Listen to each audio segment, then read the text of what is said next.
We are not, I don't like to call myself a salesperson. I know that, we have that up there that says salespeople, successful salespeople. Selling is really, planning an idea in somebody's head that they should do something. But in reality, what we provide is a service. We are a service company. We provide people a service. It's not, we're selling their house, we're selling you a house and we're selling your house. We are really helping them buy a house, and we're helping them sell a house. That's what we do. If we look at it that way, then we will feel our business differently. It's what I like to do.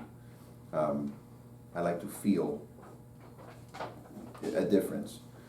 I was a client of a realtor before, and I go back and look at that and some of the things that I wish would have been different. And as a matter of fact, the first realtor I ever had came down here about 3 weeks ago and spent a week with me. And that was back in 2002 when I bought my first house in California. So we kept in touch, because he is a friend. And so his parents are friends of my in-laws, and so everybody acquainted with each other, and we used to get together all the time in California when we lived there. So he came down here and he said, Ivan, I want to come over and visit with you and see what it is that you guys are doing and so on and so forth, because his business has been good, but it has not gotten better. It's been steady, good, but not better and better and better. And the way your business gets better, of course, is presence. But again, going back to basics, you provide a service. And if people understand that you provide a service rather than you're selling them a house or you're, selling them a property, it's a different approach. Okay, it's a different conversation. So that's what has really worked for me. And it's not that I understand the business better than you do. It's not that. It's that I see it differently, okay, and I have a different approach. That is when people feel their service and then they recommend you. If they feel that you gave them service, they recommend you. It's the same thing with a plumber, with a doctor, with a, painter, a dentist, anybody. You never go into any website to look for the best doctor or the best this or the best that. You typically ask people. So people will ask, hey, who's a good agent? I don't want the best. I just want a good agent that's going to point me in the right direction. So along the way, I've picked up a few sayings of mine, and like for example, I tell people, I can't help you buy a house that I cannot help you sell. Okay?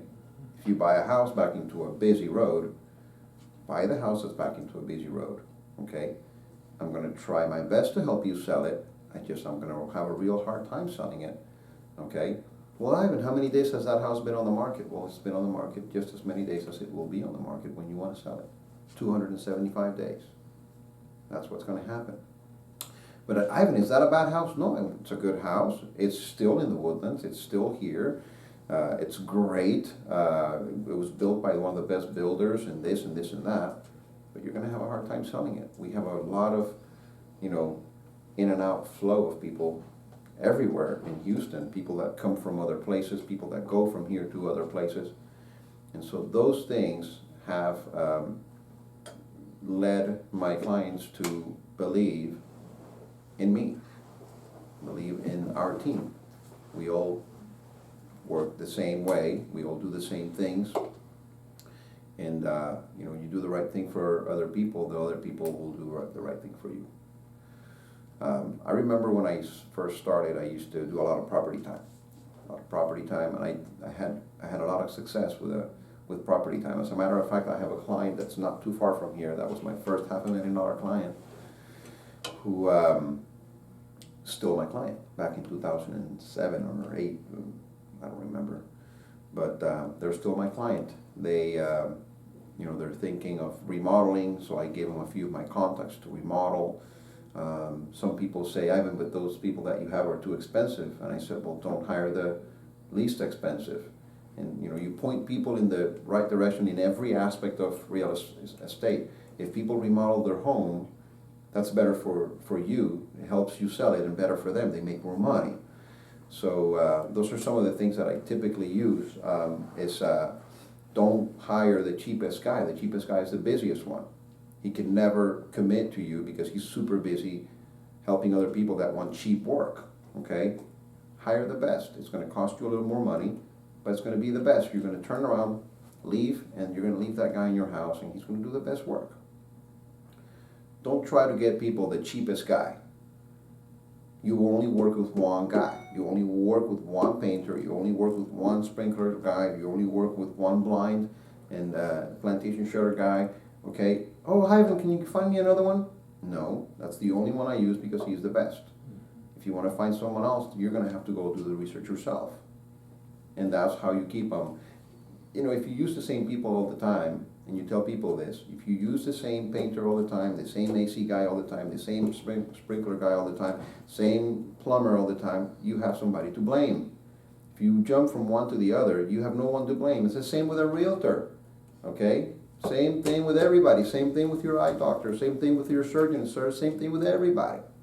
You have somebody to go to, for the good and for the bad, always. And people are not perfect, Sometimes a doctor makes a mistake. Sometimes a plumber makes a mistake. Sometimes we realtors make mistakes. Sometimes buyers and sellers make mistakes, even though we tell them not to make them. So that is providing a service. That's what I do. That's what I like to do. And I learn something every day. I haven't learned it all. I learn something every single day. I just got sued, for crying out loud. Okay? Sorry. Things happen. What'd you learn from that, Ivan? I learned that that tenants should have different expectations. We should sit down with a tenant, even if they're not our client, and tell them how it is. Simple as that. That's what I learned. I'm going to sit with them and say, do not expect this, do not expect that, and I'm going to send them an email afterwards with a, hey, this is what we talked about. If any of this is different, let me know. They never reply. What I said is true. That's what I learned from that. But you learn something every single day. One of the things that I was the most afraid of was hiring somebody. And it wasn't hiring somebody because of the expense. It was hiring somebody because of having to fire that person 6 months down the road because I didn't have enough business. Okay, but when you put responsibilities on yourself, sometimes you get up early in the morning and you go out and try to do whatever you can to meet those responsibilities. It's like having a child. That child cannot starve. It's the same thing with an employee. You can't be looking over somebody's shoulder all the time. Hey, what did you do? What are you doing? What are you not doing? Let them do whatever they want to do. If they do what they want, you will find out which one of your employees is best at what, okay? And then they let you do the real thing that you got to do out there. Advise people, consult with people, help people, do this and do that, and they're going to be backing you up.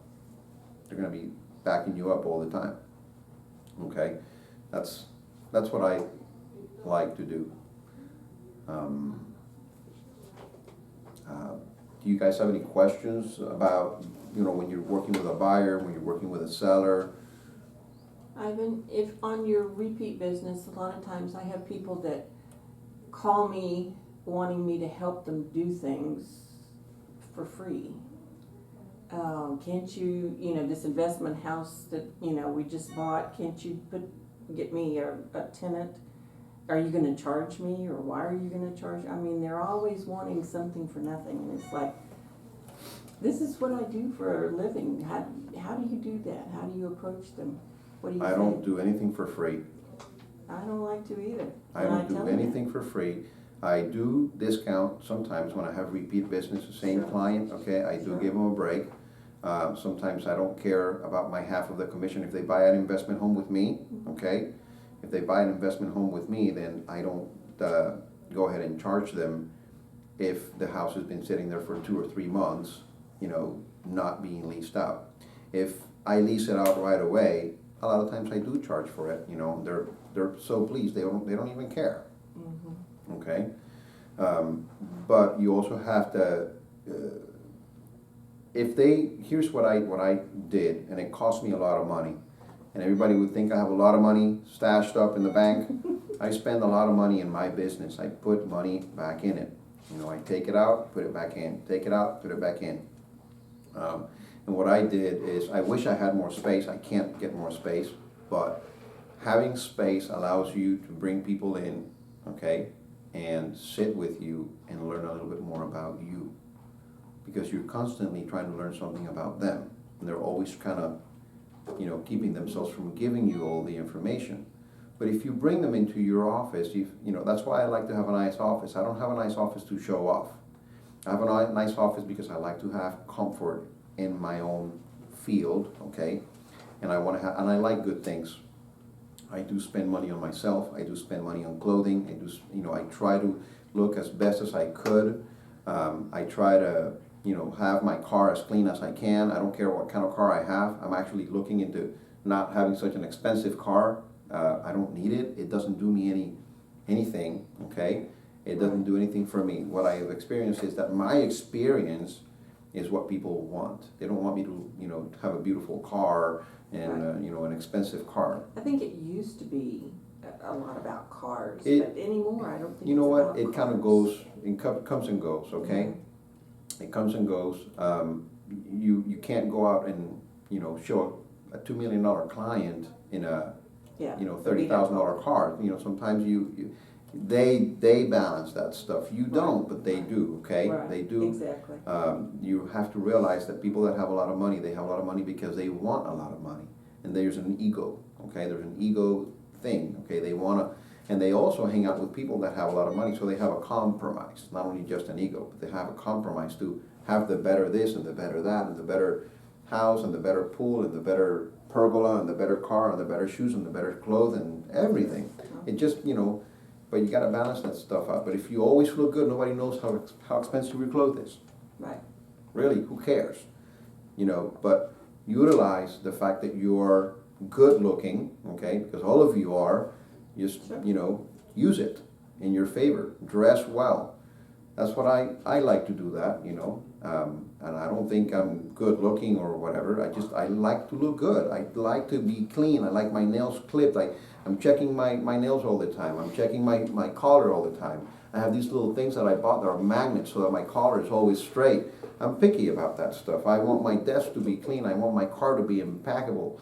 I want everything to be clean. And, you know, people do look at that. When you look good and you smell good, people always tell you, you know, hey, you know, you look great, Ivan. You always look so sharp. You always look like this. Oh, Ivan, you smell so good. Oh, this. People do notice, okay? Some people compliment you on it, some people don't, but it matters. One guy that I went to his class here a long time ago, David Scott, he said that to me. He said, Ivan, you know, if you always look good, that's the first impression. You always look good, it works. It helps you. You're not, you know, you're not out there trying to prove anything because you already look good, you know. He also said to me one thing that was very important, you know, it worked for me and I use it all the time. The moment he said that, he had about 30 more minutes left in class. The moment he said that, I got up and I left. That's all I needed to know. That's all I needed to know.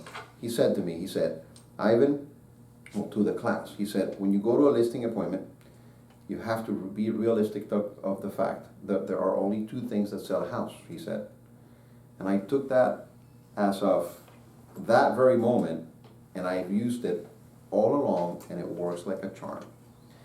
It doesn't work like a charm because it convinces people of something that is unreal. It works like a charm because it's true. And what people need to hear is the truth. They need to hear the truth. Your truth, be based on your knowledge. He said only two things sell a house. That is exposure and price. Nothing else. You can have one of those, you know, blow up dummies that, you know, put it on the roof of the house. That ain't gonna sell it. You can put 3 naked girls on top of it. Nobody will buy it. It's gotta be a good house. And priced right. Price right. Yeah. Price is the only thing. Well, Ivan, what can we do? What can we do? I told you what we need to do. We already have the exposure. What's the exposure? Some people say, Ivan, are you going to put it on Zillow? Are you going to put it on Realtor.com? Are you going to make flyers? No, I'm not going to make flyers. No, I'm not going to satisfy you with flyers.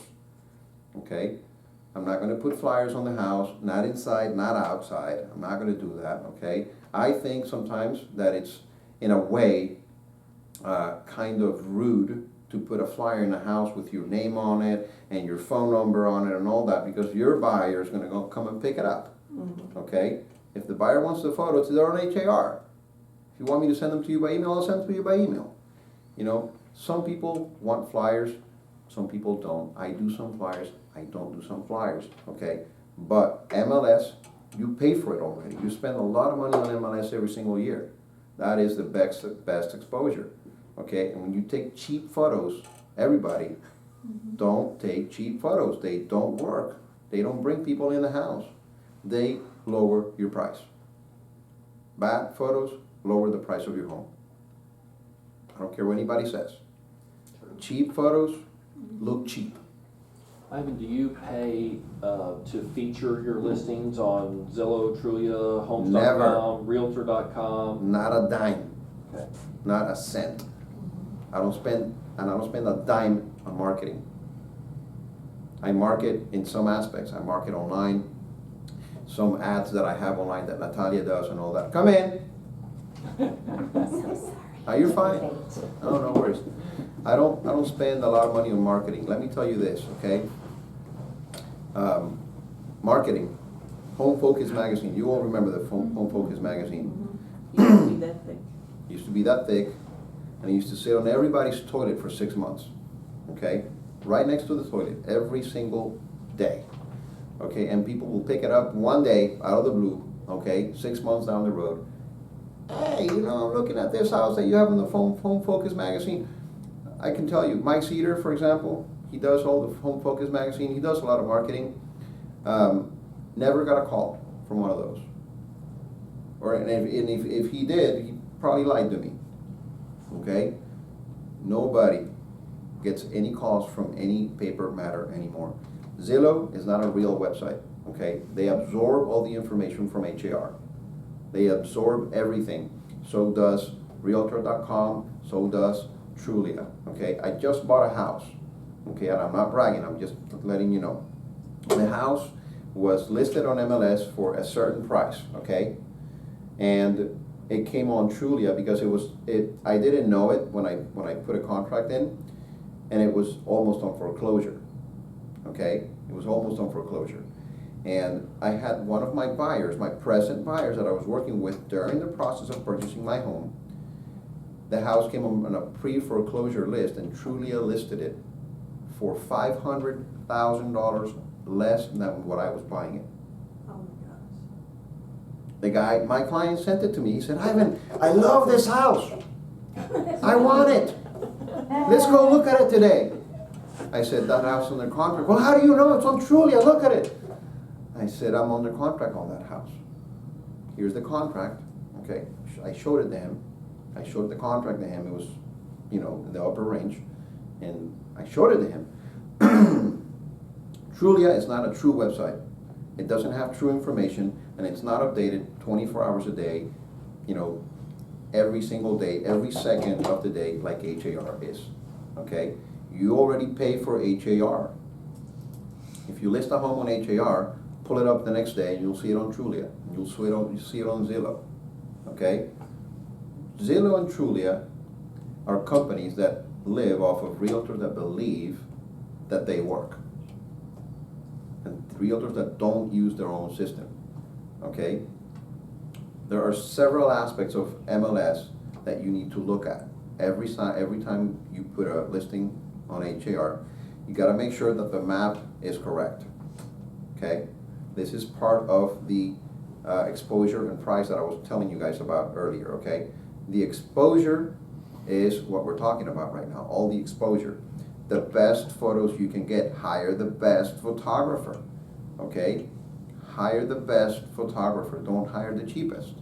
You will make a mess out of it, okay? Put the information right on it.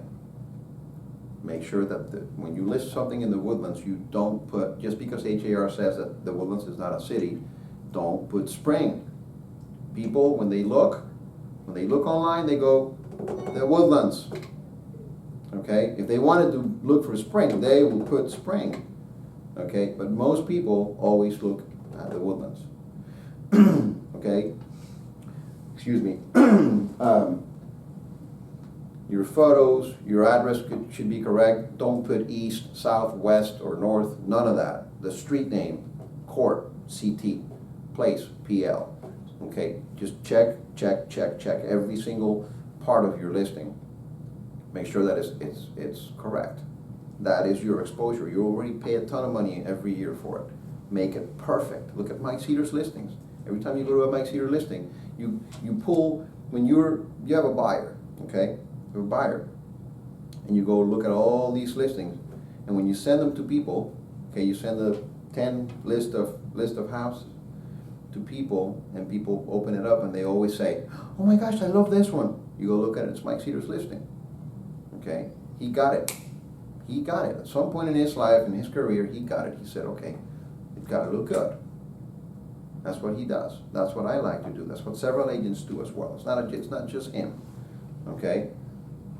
That's what you got to do. Exposure and price. Price. Well, Ivan, what if we price it at $580 and maybe they'll offer me $550? Why are you going to wait for that? We live in a place. We live in a place where the market is like this. It's real fast, all the time, okay? The market is always fast. Everybody knows that if a house comes on the market and it's nice, you're not gonna be able to offer less money. Everybody knows that. If it's a good house, comes on the market, you're not gonna offer $550 or not $580 when it came on the market yesterday. Comes on the market, it looks beautiful, it's recently painted, it's refreshed, new carpet, landscaping, it's all good and everything. You're going to go there and you're going to make a full price offer. In this market, you will. So if you put your house on the market for $580 and it's worth $550, nobody's going to come in here and find a $580,000 home. They're going to find a $550 and they're going to walk away. They're going to wait for you to lower it. And when you lower it, you're going to be desperate. And then you're going to have to sell for less than $550. Okay? That I would be pointing you in the right direction. I'll be giving you bad advice if that's what you want to do. Oh, Ivan, I'm not in a rush. But yes, they're always in a rush. If somebody wants to sell a house, they put it on the market and they want to sell it. Okay? If they're not in a rush, don't put it on the market. If you're not in a rush, don't put it on the market. Okay? We don't live in a world where I'm not in a rush to sell. That's baloney. You are in a rush to sell it. If you want to sell your house, put it on the market. You want to sell it. What happens if I put it on the market and it doesn't sell in 3 weeks? You're going to be calling me, right? You're going to be calling me and asking me, so Ivan, well, what's going on? Well, you say you weren't in a rush. You're not in a rush, right? Well, they're always in a rush. Exposure and price. I learned that from David Scott and it works. It's true. As soon as I heard that from his class, I got up and I left. It's true. So those are the things you pick up and you use, and never be different. You be consistent in what you do. Excuse me. If you never reduce your commission any less than 5%, and somebody tells you, well, Ivan, when we talked the other day, you said 4.5. No, I did not. I would never do that. I would never do that. Well, but I need it to be 4.5, Ivan. I need it to be 5. Or I need it to be 5.5. When you reduce your commission, you either reduce it or they're going to go with someone else, right? And you're not going to get that, okay? Yes, but try as much as you can. Some people say, I'm not a discount broker or I'm not a discount agent. Everybody gives a discount, okay? We all want a discount for everything. So don't go from 1% to the other. Go 0.5%. Well, yeah, you know what? I could do 5.5. 5.5. Okay, I'll do 5.5. That's fine. And then when you say that, it's kind of harder for them to ask a second time. Well, can you do 5? You know what I mean? But they also need to learn and understand your expenses. That's why I have an office. That's why I like to have an office. It's expensive to have an office. Come to my office and meet with me. Come over here. You see, I don't know if I don't know how many of you have seen in the office how many clients walk into my office all the time. I get a lot of people walking in the office, pulling up here with all kinds of cars. They pull up here, rentals or Bentleys or Porsche or whatever. They just pull up, they pull up in here. Why? Because I want them to come and see where I put my money. Nothing is expensive. Nothing is cheap in the Woodlands. Everything is expensive. And they need to understand that that office is mine. I pay for it. I painted it. I put all the furniture in there. I put all the wood floors in there. I put my people in there. And if I had a bigger space, okay, if I only had a bigger space, I could have one office for each one of my girls. I would love that. Okay? So I can send people to each one of their offices for what they do for them every single day. People need to know that you spend money and they don't bargain your stuff. It costs money. Now they're selling this house that is worth $600,000, okay, and they don't want to do anything to it. Those are one of the things that I also tell sellers, okay. They don't want to do anything to a house.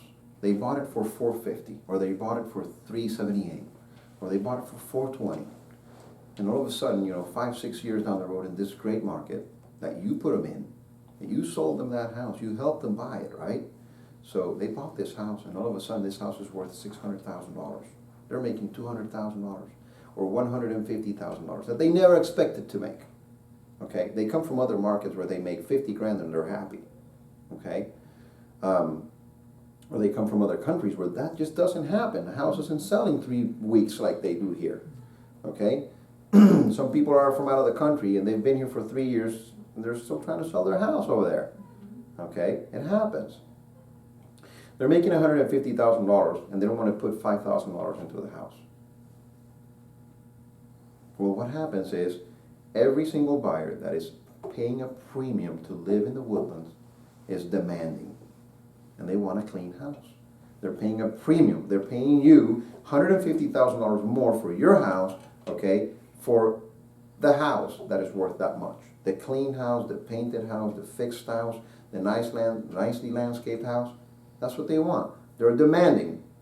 Okay, so if you want that much money for your house, satisfy the buyer. You've got to satisfy the buyer. Make it look good. It's not just MLS. It's not just the pictures. You can use PDF and Photoshop and all this other stuff, make your house look like gorgeous, just like they do in the magazines for women.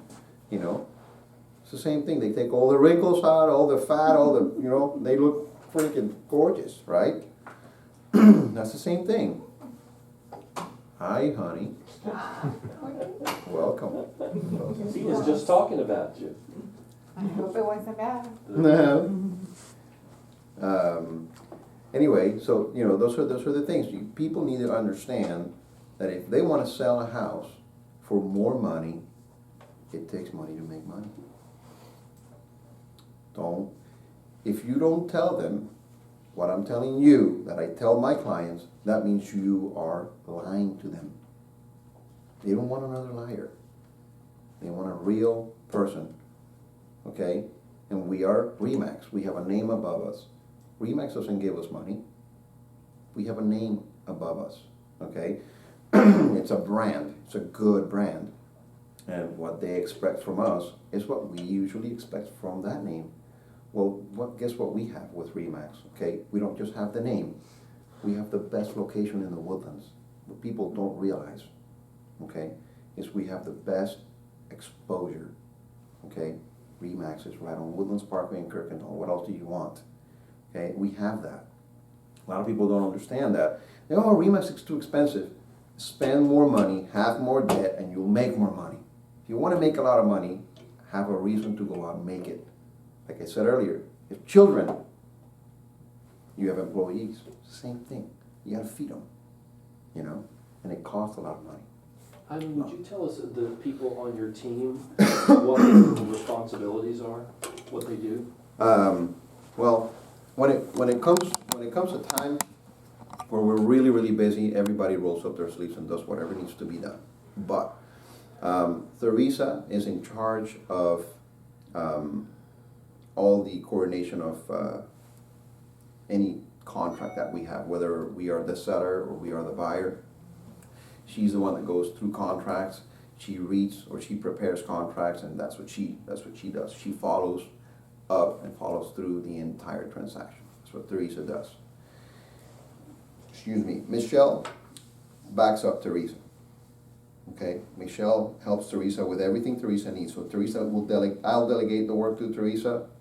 Natalia will delegate the work to Teresa, and Teresa will delegate it to Michelle, and a lot of times Patricia.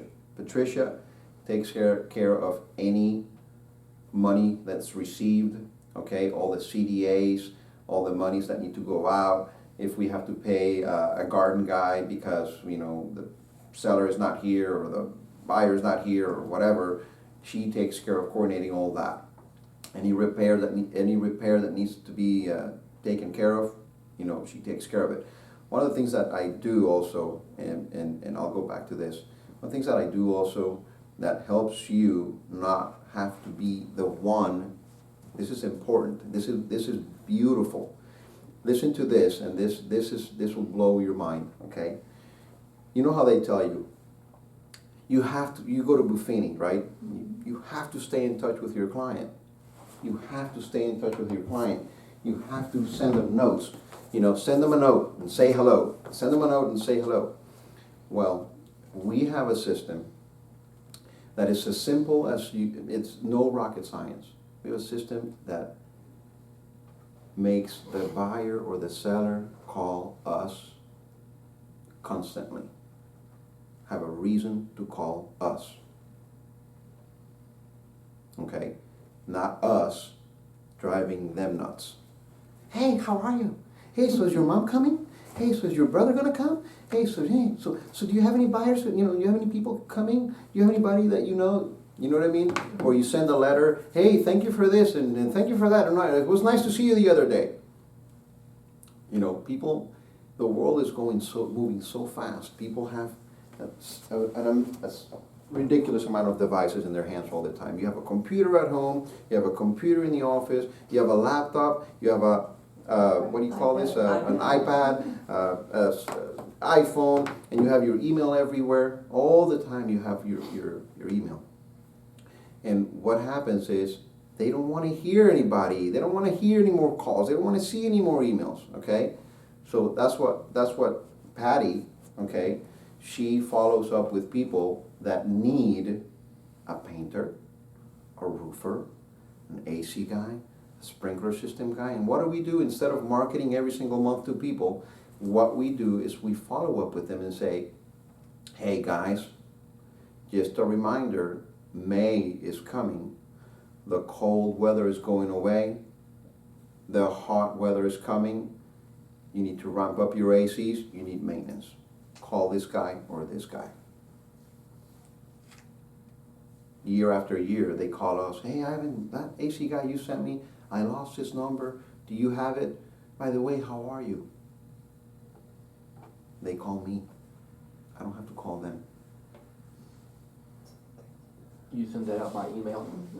We send it out by email. Those notices? We send them notices.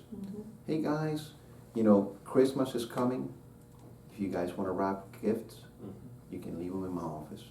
Come and wrap them here, leave them here, stack them up. Okay, we'll keep them here for you so that you don't have to store them in the garage or in the attic and the kids are getting up there or whatever. Wow. Stupidest thing on earth that nobody would ever think of. How often do you send out an email like that? All the time. We try to do it quarterly if there are special things happening. For example, we send the yearly one reminding people to file their protest for the appraisal district. Yes. That's an additional one. So I would say probably maybe 4 to 6 a year. Isn't a lot. Great. Try not to overwhelm people Yeah. with monthly, because I found that if you, with the monthly one, people start to really ignore it. Yes. Right. So you give people a reason to call you back. So Ivan, what happens now? You call me for anything you need. You want a pool built? Call me. Well, Ivan, what if I have a pool guy already? I want to know what kind of pool he's going to put in. I want to know what kind of equipment he's going to put in. I want to know that you're going to have a heated pool. Okay? A pool without a spa is just a hole in the ground with water. No equipment enough to help people use their pool year round. You have to have a heater. So call me whenever you're going to do it. Whenever they do it, they're going to call me. And we'll see each other again. And we'll plan a dinner next week or something of that kind. That is a great way to stay in touch with people. That is why I say you provide a service. You are a service company. You are not a salesperson. Forget that. The moment you become a salesperson in this business, you will drown. You will never survive. You'll be out. You'll be named a salesperson. You'll be a shark. You don't want to be that. That's why it's good for people to come to your office. So back to your question, with Patricia, that's what she does. And then Isabel, she handles any outside sales, like we have the 84 townhomes that we listed in Creekside. She is our sales host over there. Okay. And then she comes here and she takes care of other things for us, and she helps us with everything that whatever we need help with. Okay. And then Natalia, who works with me, she is the one that does all the customer relations. She handles all the executive leases, okay? And she handles all the, we have leases, houses that are, $4,000, $5,000, $6,000 a month for our investors. And what I recommend that they do, they call me and tell me, Ivan, what do you think about, a two or three $200,000 homes to lease in the $1,600, $1,800 range? I always tell them, you're going to have a better tenant that's going to probably want to stay there a little longer. They're going to have a lot more furniture. They're going to have a lot more to sacrifice if they want to move out in a year. Okay, you want to keep them here for 2-3 years. Just instead of buying 2 or 3 $200,000 homes, buy a $550,000 home with a pool, beautiful, gorgeous. Let's remodel it. Let's make it a project and make it look beautiful, and it works. We have several of those. It works. You don't have trouble finding tenants for them? I have one under contract that I already leased. Under contract. I leased it out already. It's under contract. It's not even closed. Right. It works. When a listing agent when a selling agent goes to a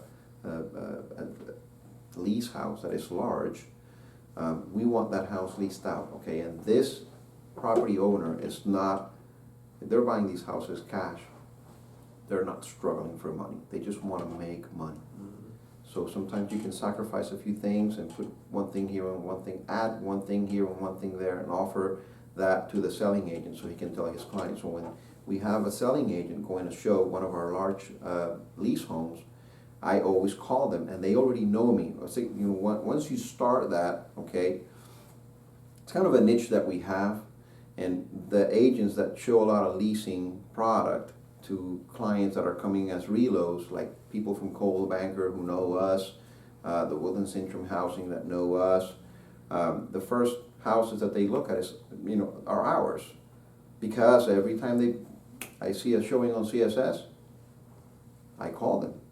Hey, you're going to show my listing. I'll do whatever you want me to do. You call me and tell me what you want. I had somebody that said, I want a pool, and I put a pool in the house. I put a pool in the house, and we leased it out right away. I said, give me 30 days, your pool will be built. Okay, pay me for the first month without a pool.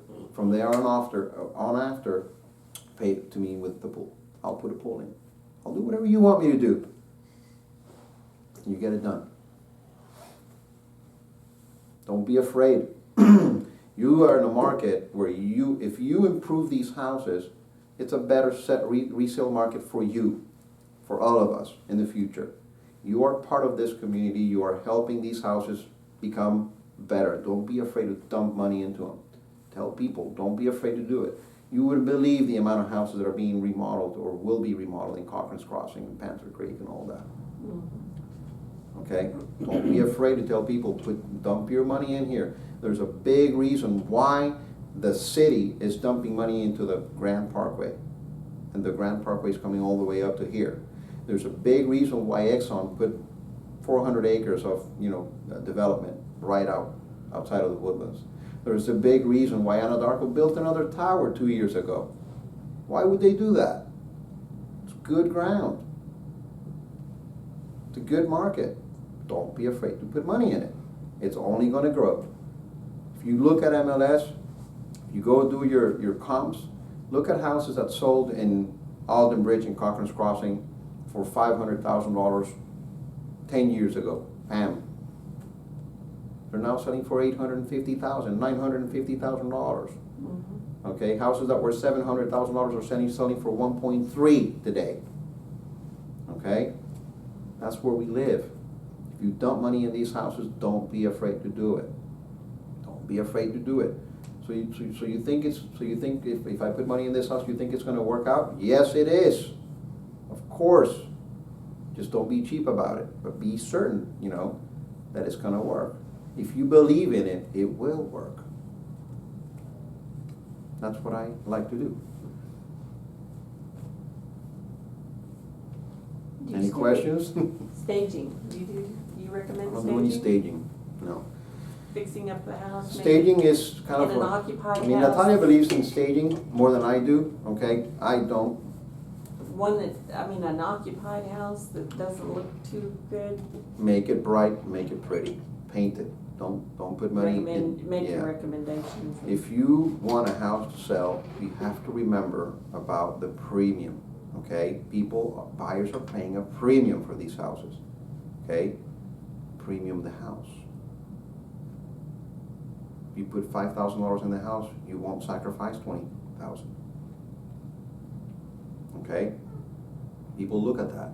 It's not just the paint, it's not just the work, it's not just the labor and the materials, it's the time. I'm going to be out of that house for a month. I'm going to have to go live with my mother-in-law. Ugh. For a month. He didn't mean that. You know what I mean? Hey. It happens. It happens. People don't want to go to temporary housing for too long. Okay? And if they can live, if the house is move-in ready and it's livable, and it's something, if they need to do anything to it while they're traveling, once they're moved in, they go on, travel with their family for 10 days, somebody can come in and do whatever they need to do real quick and get it done without having to be in dust and all that for a month, they'll pay the premium. They will pay. Are you going to tell me that if you walk into a house with somebody right here, and it's $550,000, and it's all raggedy and full of dust, needs new carpet, it's sticky everywhere, they have 3 dogs, carpet needs replacement, the lamps are horrible, it's $550, you go to the one next door, okay, and it has everything they're looking for, and it's priced at $590. Do you think they're not going to buy it? They will pay that $40,000 in a heartbeat. In a heartbeat. You'll have 4, 5, 6 offers on that house. That's how it works. People are willing to pay the price if it's worth it. That's what sellers need to know. 122 last. 122 Lansdowne. 5 offers. 1. Excuse me. We, Yep. we had the buyer, but we had a cash buyer. That's the only reason we got. So Ivan, if an experienced agent, they know the ropes, but they wanted to break through to the next level in production, what would be your best advice to them? Believe in yourself. There's no way that anybody can believe in you if you don't believe in yourself. Come here every single day and use your office. That's what I did. Come here every single day. This is your business. This is what you do. This is what you breathe, and this is what people recognize you as. Don't be jumping. Oh, an important thing is if Remax is not working out for you, It's not Remax that is not working out for you. You're not working out for Remax. Period. You're going to go to Keller Williams. You're going to go to Century 21. Century 21 has great agents, okay? A lot of them are very successful, and a lot of them are not. Keller Williams does too. Look at Diane King. She does a phenomenal business. You know, it's not just because she is a Keller Williams. It's because she believes in herself. And it's the same thing with Beth Forrester. You go look at her listings. She believes in herself, and whatever she speaks, it just makes, you know, it makes a part of what people want to hear. Okay? That's what you do. Be here in your office every single day and have people come and see you. If you get a call from a property call or something like that, hey, I want to see this house. Okay, when do you want to see it? Can we see it in half an hour? Ah, man, I'm sorry, I can't see it in half an hour. We can look at it probably on Saturday. Can you do Saturday? Oh, no, on Saturday, you know, we have a party on Saturday. They're not real. They're not real. Somebody who's looking for a house is looking for a house. I have people driving me nuts. Ivan, where are the houses? What happened? I haven't seen any houses come. You know, if somebody's desperate to buy a house, they're going to want to come and talk to you. Bring them in the office, sit them down, ask them all the questions you have to ask, and then let them ask you all the questions they have to ask. First thing you need to know about a buyer, first thing, there are two things you need to know about a buyer, okay? Money and where they want to buy. When you have those two, you have a house sold in a second. Second, where are they getting their money from, and where do they want to be? So what do I have in my office? I have a map. Right in front of my desk, right there's a map of the entire area, okay? So you talk about money first. Where are you getting the money from? Oh, that's the least of my worries. That is the biggest of your worries. Everybody that says they have money, they never have a penny. People who have money don't talk about it. That's why they have it. Simple as that. Ask them where the money is coming from. If they say, Ivan, I have proof of funds, here it is, or I have a pre-approval letter, that's the best tool to have to buy a house. Okay, that's even a bargaining tool.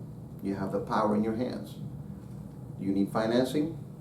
Call those two guys or call whoever you want. You need to have this. Well, why do I need to have it? I know I already can get it. Well, because if you take your wife to fall in love with a house and she falls in love with it, she's going to lose it. In this market, she will lose it if you don't have a pre-approval letter. It's going to take you a week to get one, maybe 4 days. Who knows? Oh, Ivan, but I have excellent credit. Who cares if you have excellent credit? The bank wants to know about you. They want to know about you. Get that pre-approval letter. Once we have a pre-approval letter, we'll come back here to my office.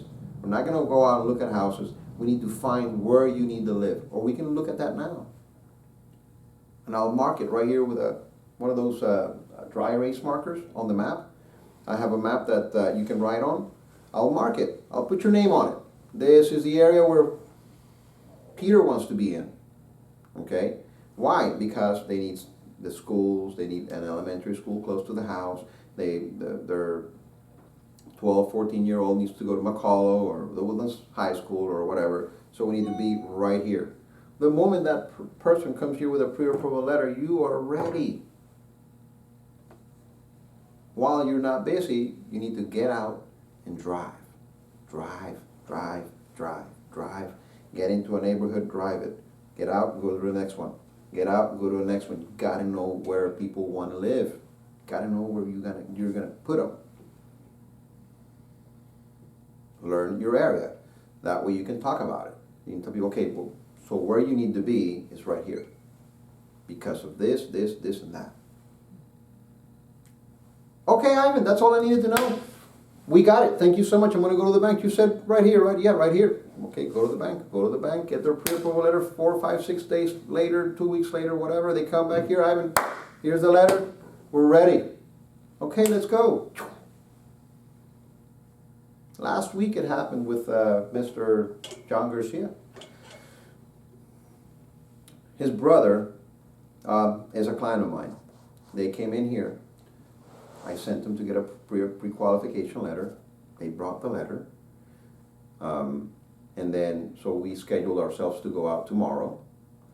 And I said, guys, we don't have a lot of great houses on the market right now, but I do have a list of 4 houses that we can go see. Excuse me, in your price range, out of these 4 houses, the one I like the most is this one. Well, we went to that house first. We went to the other 3. We came right back to that one, and they bought it that same day in the morning, in an hour. That's what I do. Is that the one that you had the deer run across in front of the house first? No. Remember that? All my deers were busy in other houses at that moment.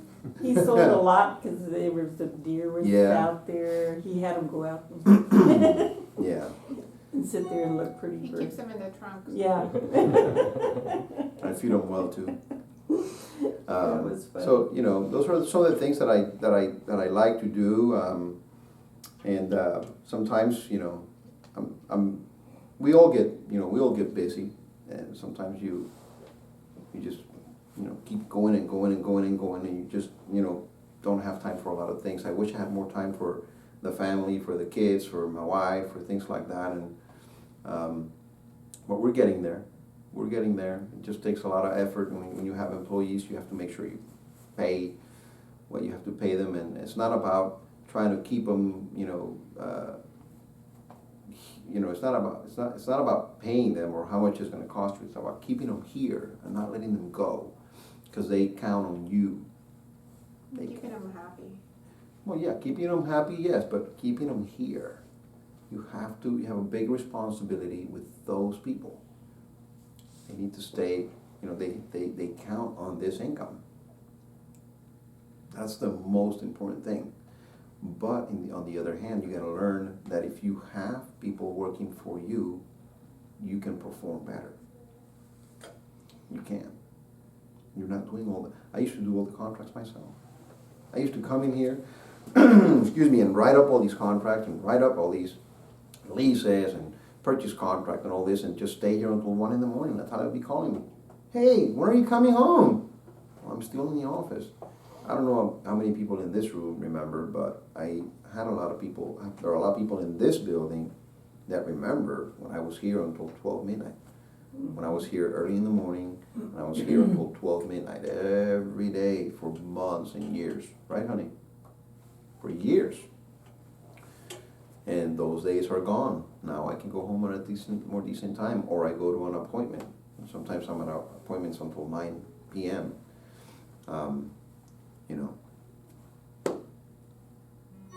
what I do. Anybody else? Helen, what do you want to know? How you convert leads? How you convert a lead? Like Yeah. if you have a buyer, somebody who wants to Yeah. buy, how do you turn them Call into on your listing, yes, and they want to buy, they don't have realtor. Okay. Well, the good thing is to ask all the questions you can. That's why I like to bring them here. A lot of people call off a sign, okay, and they want you to go out there and see the house. Sometimes it's okay to do that. It depends, you can hear people on the phone and kind of sense the person, but the best way is asking questions. Somebody who wants to know information, okay, would listen to questions. Don't think that all the buyers that are calling you are real. A lot of people are just roaming around. They don't have a lot to do. They just they love to look at houses, okay? And there's other kind of people that you go and meet them at a house and they say, oh, I wish I could be a realtor. I'm so good at looking at houses. Of course you are. Of course you are, But you gotta ask questions, and if they're not willing to listen, then you need to move on to the next. And it takes time. How long have you been here? More than 1 year. More than 1 year. And how is it working out for you? Are you doing okay, or is it slow for you still? Slow. But I know it's my fault because I'm more focused on family than on business. Right, and that's okay. It takes time, okay? You have small children? No, they 18 and 14. Okay, 18 and 14. So they can handle themselves pretty well, you know. You do have to put in time. You definitely have to put in time. If practice makes perfect. If you do this all the time, then it just flows out of you. If you don't do it a lot, then every time it's going to be a little bit of a hassle for you to be able to, you know, let it out. But people want, some people don't want to listen to your questions because they think you're going to try to sell them something. And that is where you need to start talking like a non-salesperson. You know, not try to sell them something. You're going to help them and guide them to buy something. That's how you turn them. If they're willing to listen to what you have to say and they like what you are saying because it makes sense, that's how you turn them. What's your best source of new clients My besides only, past clients? my only source of clients, my only one is referrals. Right or wrong, honey? Only source, 99.9% is all referrals. Every client that comes to me comes from someone else. How'd you get started until you got to that place? What were you doing to generate early on? Well, so when I started with Remax, I was buyer's agent with for Brian Schweiker. Okay. Okay, I was buyer's agent for him for about a year and a half or two. Okay, and those during that time, it got to a point where I was kind of generating my own leads because times were hard, even for him. It was kind of tough, you know. He was doing well though. He's always done well. But he helped me in a lot of aspects in my start point. I learned, mostly what I learned was contracts, okay? When I started with Brian, his assistant left. And I took it upon myself to help him and help myself with contracts. So I would write up all the contracts. I was like kind of an assistant, but he didn't like it. He didn't want me to be an assistant. He's a very fair guy. Brian. He's very fair, he's very funny, he's very smart, and he would sit with me and tell me, you know, what you do is this, what you do is that, the market this, the market that, and he would sit down and he would have me shadow him. He was a very good mentor, Brian. So I learned a lot of things with Brian, and then I was, you know, thrown out in the field by myself, and that was hard. That's when I took it upon myself to learn what would work best for me. Okay, and I learned that if you know that putting in your time. I had some walk-ins too. My first commercial deal ever was a walk-in on the 23rd of December. I was the only person here. This place looked like a ghost town. You know, if you talked, you could hear an echo. There's not a soul in this building. I was the only one here, and I had a walk-in. But that's how I started, you know. Then I was here by myself. Natalia started helping me gradually. She would come like 1 day a week, then she started coming 2 days a week, and then it was 3 days a week. Okay, and then it became 4 and 5 days a week. And she would wonder, why am I here so late? She would come in here. One day she said, oh, I understand why you're here so late. A lot of people get off work at 5 or 6, and they want to talk to you at that time. So you're here, or you go to their house. But what you really need to know, excuse me, is learn your area, learn your market. People want to hear the truth, the simple, logical truth. What do I really need? Why is my house not selling? Why is my house not selling? Exposure and price. Let me see, what was your exposure 10 days ago when you had it listed and you terminated? Let me see your exposure. Let me see your price. Let's look at your price, you know, the price per square foot, or let's look at the price for the homes that are in your neighborhood. What is your location? Are you backing to this or to that? And just put it all together, and it just flows out. It just flows out. The more you do it, but stay. Don't go. Don't be a butterfly. Don't be going through to Keller Williams and Century 21, when the fees here are cheaper, and the fees there are cheaper, Not worth it. don't forget your location. Your location. They say it all the time. What is the most important thing in real estate? Location, location, location. Well, here we are in the best location. Okay? People drive by here. I can tell you. People drive by here, they see my car, and they pull in. Hey, is Ivan here? Yeah, he's here. Okay. They call me, Ivan, George is here. So-and-so is here. Will is here. Ivan, And they walk in here, they bring me presents, they bring me wine, they come here to hug me, they come here to ask me for a painter, they come here to ask me about their house, they have an aunt coming, location. They drive by here and they see my car. Use your location. Don't go to Keller Williams, don't go to Century 21, Coldwell Banker, none of that. If you're gonna go to one place, that's what you stay. If you wanna go to Coldwell Banker, go to Coldwell Banker, but stay there. Don't be going like a butterfly from flower to flower. It won't work. You lose credibility, you lose momentum, you lose everything. You have to make get new business cards, a new address, a new this, that just creates instability in you. Stay where you are. Remain where you are. Costs money, but if you don't pay money, you won't get money. That's what it is. How long have you been in the business? When did you get your license? 9 years. 9 years? 9 long years. Yeah. It's been fun though. I love what I do. I love what I do. It shows. Thank you.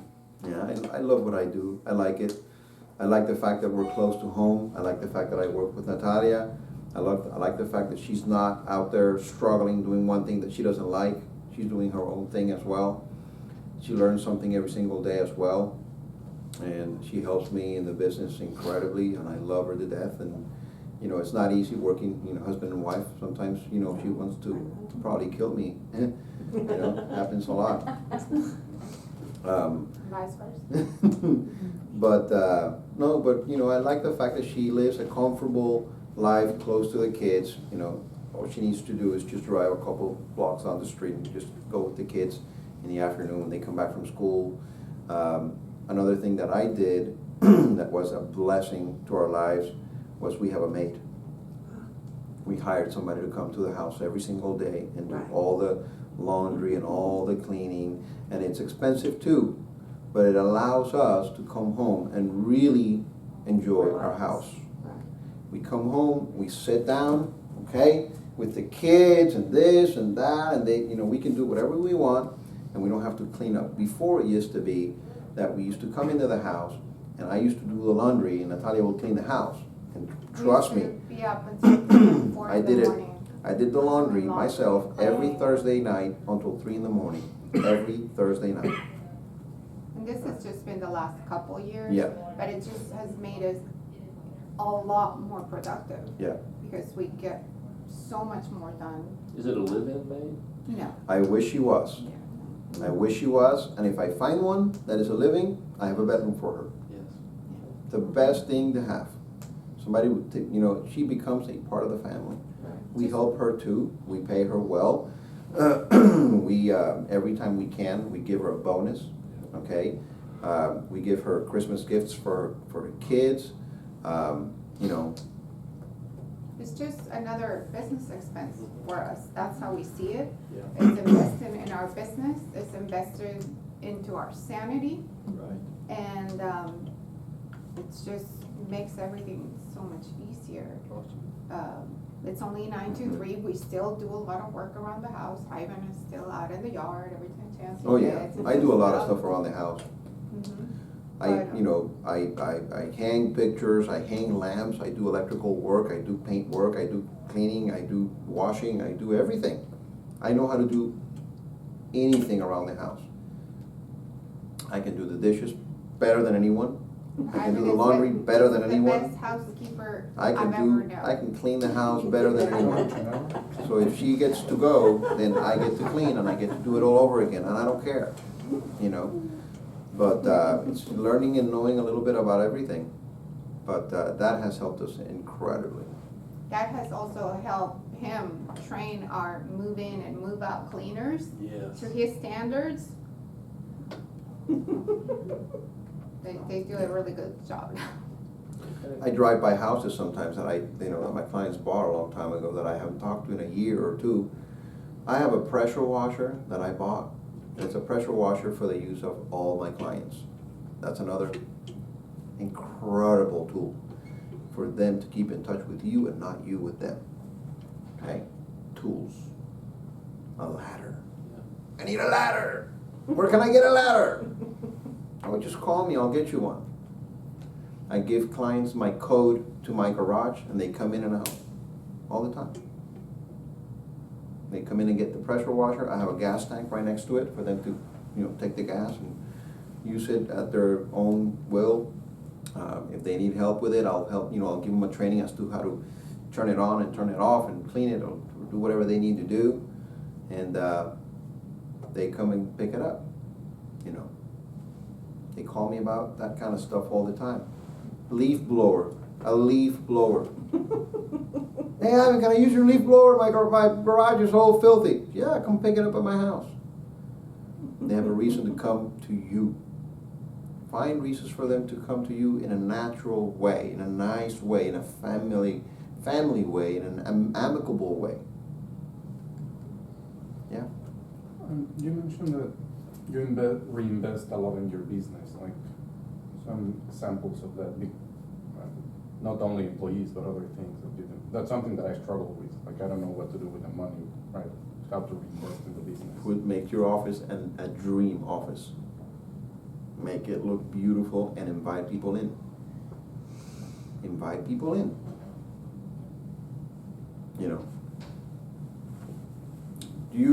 What do you like to do? Do you like to have a drink every now and then? Do you like to have dinner? Yeah. Yeah. Take people out to dinner, man. Take them out to dinner. It's a business expense. What do you do at Christmas time? Do you just, like, I send all my clients a Christmas wreath, a live Christmas wreath, but some people have parties at their house for all their clients. Oh, I don't do that. I don't want them to come and mess my whole house. Are you kidding me? Oh, no, they take them to a restaurant, they take them to a restaurant. No, I have a circle of friends that are, client friends. Yeah. They're all business people and they relate to one another in some way. So there's a big networking deal and we get together at my house a lot. I make this huge, humongous pot of soup every 31st of December, first of the year. Oh, is it And so this I get up in the morning and I make it myself. It's delicious. And I bring about 45 people to my house, 50 people to my house. The And Colombians too. it's delicious. Very good. And they love it. They never miss it. They come. And then we do Christmas cards, okay? Or we do an e-card, okay? With a cool video of all the events that we had this year, good and bad, okay? Flat tire, Disney World, whatever. Okay, just a quick, video of the kids, okay? The girls, whatever, just we do something creative. Natalia does something creative like that. And it's fun. That's nice. When we send a newsletter, we always try to throw in something different. Sometimes it's a video, like when we did one year, the notice of appraised value deadline, we did it as a video of Ivan. And but I had him read the script and he was a little stiff. So at the bottom, I included an outtake or two. That was the best part of it. That's what people love the most. I mean, just it's like, oh no, I got it wrong again. But if investing in your business, like you were asking me, okay, like I said, dress your best. Buy signs. If you buy 10 signs tomorrow, I guarantee you're going to look for a house to put it in. You're going to do whatever it takes to make that work. But, buy 10 signs tomorrow and 10 lock boxes. You spend $1,000, $500. You're going to have to put it somewhere. Figure it out. Create responsibility in you. Buy the best equipment. You got an iPad? Yeah. Have the best equipment with you all the time. That's what I tell Adam, for example. I wish he would have been here today. He couldn't make it. I tell Adam every day, where's your iPad? Oh, I don't have an iPad. Get your iPad. Get an iPad. Learn to use it. Well, I don't know how to use it. Come to my office. Sit with me. Okay? But Ivan, you're always busy. Meet me here at 10 p.m. 10 p.m. We'll have a beer. And I'll show you how to use it. He can't yet. He can't yet. That's right. That's right. That's right. Don't corrupt him. Forgot about that. But yeah, buy the best tools you can use and learn to use them. You know, that's how you invest. You have to, when people come to your office and they see the pictures of your kids and your family, they learn that you are not a machine. You are not a sales guy. You are a human being just like them. And be more relaxed. Relax. Don't be afraid of them. They're people like you. Don't talk to them as if they were going to bite you. They want somebody they can count on, right? Excuse me. When you go to the doctor, you take off your clothes in front of your doctor, right? Because you feel comfortable taking your clothes off in front of your doctor. Well, when you deal with people, they're not going to take their clothes off, okay?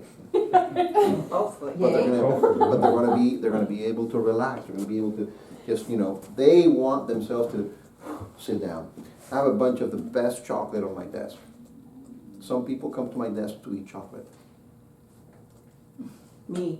There you I go. used to when you were over here. Now Yeah. I can't come Some by. some of my clients come in, and I keep one in my office, and I give them a bottle of wine when it's a repeat client. Hey, you know what?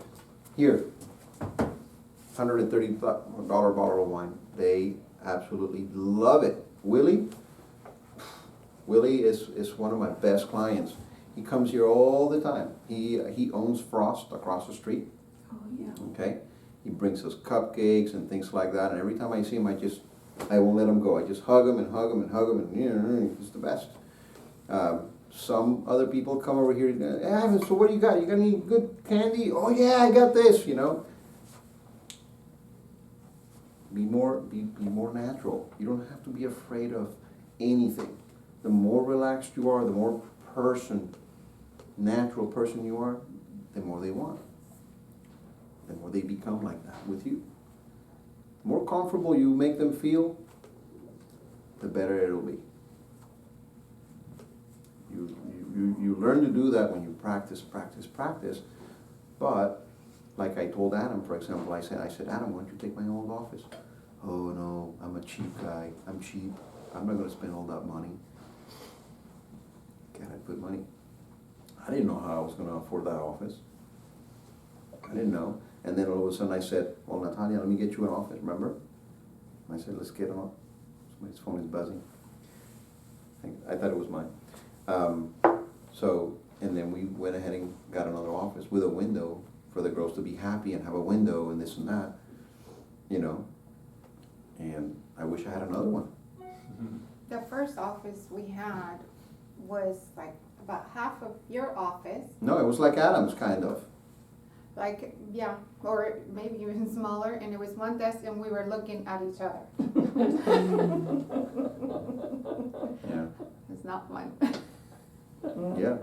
Yeah, and we moved here in 2006 from California, coming from another industry, not knowing the area and not knowing Anyone. and without knowing anybody. No, we didn't know anyone.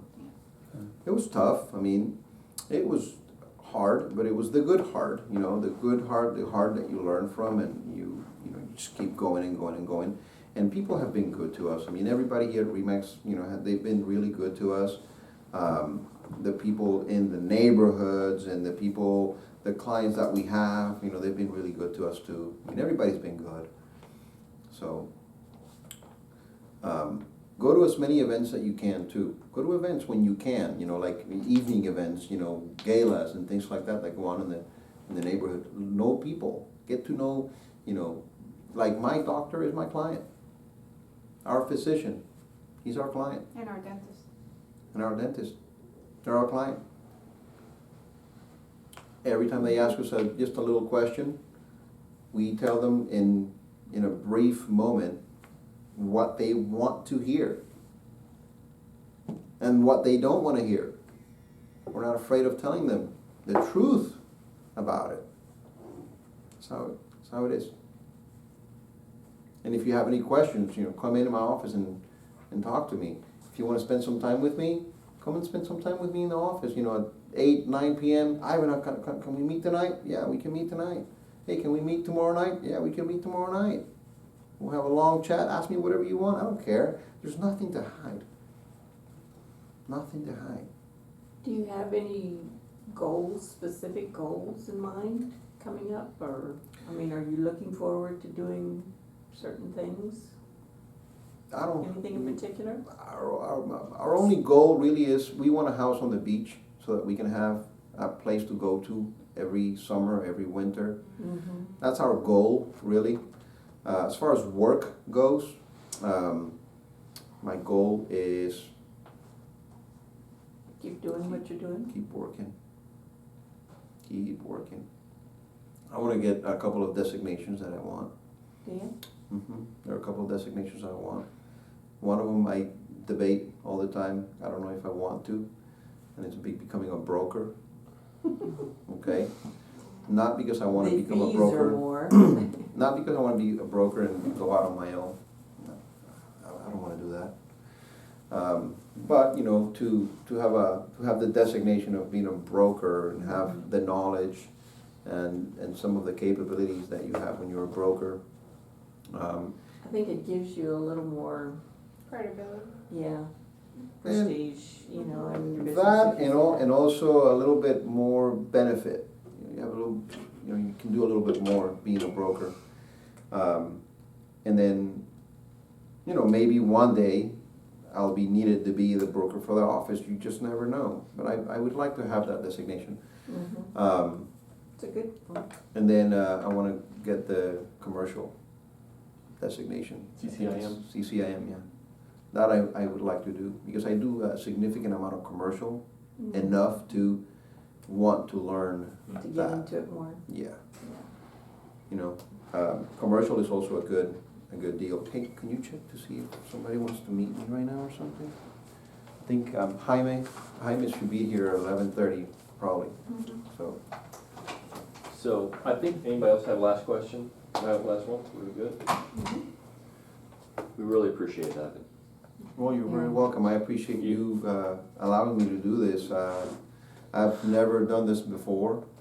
I've thought of becoming a motivational speaker at some point. I've thought of doing that because people need to get that ramp up, that energy. That's how I am. I do get that high energy in me, and a couple of people have asked me to kind of keep it down. That's why you don't hear me that much anymore. But I'm gonna start again. Don't worry. But I do yell, and down the hallway, yell out real loud. Yeah, you know what I mean? Yes. And I remember it one of the things that I want to do too is kind of make a little party one of these days. I used to do it at the other office. I don't think any of you experienced it. I used to do what do you call it, martinis and things like that. I've never done it here. You go for it. I should do it. Well, your story is very inspirational to all of us. Well, thank you so much. What you've been able to accomplish in a relatively short amount of time Thanks. probably gives hope, I think, to everybody in the room. So, Sure, it does. Thank you. so Thank you. Absolutely. Thank you so much. Well, I hope it helps you. Yep, absolutely. Thank you.